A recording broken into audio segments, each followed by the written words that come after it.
K back again. And so today we are going to be looking at the Meiji Restoration. This is part 2 of the Meiji Restoration.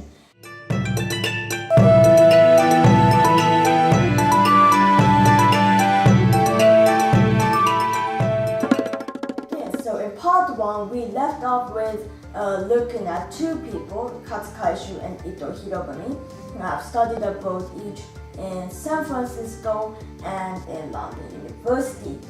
Now we will start to look at the actual events of the revolution, starting with the bombardment of Kagoshima. So, the bombardment of Kagoshima. It was a battle between England and Satsuma Han. Before the bombardment of Kagoshima, 1 year before in 1862, there was another movie incident. It was when daimyos or lords killed 3 British people because the British people didn't give way to the daimyos, which was considered very impolite at the time, and therefore they were killed. The tension from the incident led to the bombardment of Kagoshima in 1863. British ships came and they attacked Satsuma, destroying most of the city. With this, the Satsuma also realized the power of other countries, and they thought the same thing as the people who studied abroad did. After the battle, though, England and Satsuma started to have some relationship. The Satsuma were buying weapons and warships from England, and Satsuma also sent a group of 19 students known as Satsuma 19 to England, one of them which was as young as 13 years old.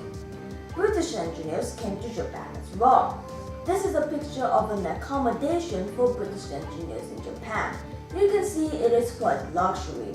There was also a spinning machine factory which created thread by 1867 in Japan with the technology that they had learned. Anyway, the second event we will look at is the Choshu expedition. So, the background, well, what led up to this event?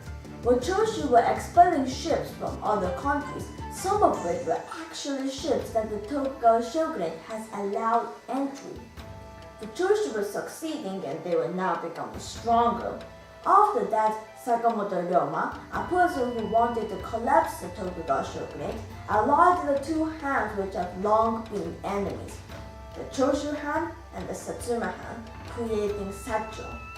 This alliance was secret to the Tokugawa shogunate, so when the Tokugawa shogunate attacked Choshu with 150,000 samurais, all carrying spears and swords, the Satsuma lent the Choshu the advanced weapons brought from England, which looked like this. Therefore, the Choshu had a pretty easy victory in the Choshu expedition. Now, I think there are 2 climaxes to the revolution. Prepare for it because now it is the first climax. Alright. So, because the Tokugawa shogunate lost the battle, Sakamoto Ryoma went to Tokugawa Yoshinobu to persuade him to restore his power to the emperor. He said that if Tokugawa shogunate gives his land, title, and power, then he could be the leader in the new parliament that they are trying to make as part of modern Japan. Tokugawa Yoshinobu agreed. Why? Because he thought that that was the way that him and his clan could survive instead of being killed in a battle. This was the restoration of imperial rule in 1867, where the power switched from Tokugawa Yoshinobu to the Meiji Emperor. Here, you can see a picture of the event with Tokugawa Yoshinobu over here in the middle. So now they had the restoration peacefully. But actually they still had the Battle of Tobafushimi. This restoration of imperial rule led to this battle, as it made some Tokugawa shogunate supporters, such as these 2, angry. They didn't want to let the leader give up power that easily. So, in the Battle of Tobafushimi, what happened? Well, there was this, basically it was a battle between the Tokugawa shogunate supporters and those who wanted to collapse the Tokugawa shogunate, such as the Sacho alliance. In the battle, Sacho came up with a very clever strategy. They decided to raise up the flag of the emperor, the imperial flag. it looked like this. And with this, the Tokugawa Yoshinobu was very alerted because he suddenly realized that if he fought this battle, then he would be an opponent to the emperor, who will be the base of the next government system in which he thought he would be the leader in. Therefore, the Tokugawa shogunate retreated, and the battle and the imperial flag strategy was a success. However, there were still some Tokugawa shogunate supporters left in the Edo castle, the base of Tokugawa shogunate. Therefore, the troops holding the imperial flag went over to Edo castle from Tobafushimi, as you can see on the map here.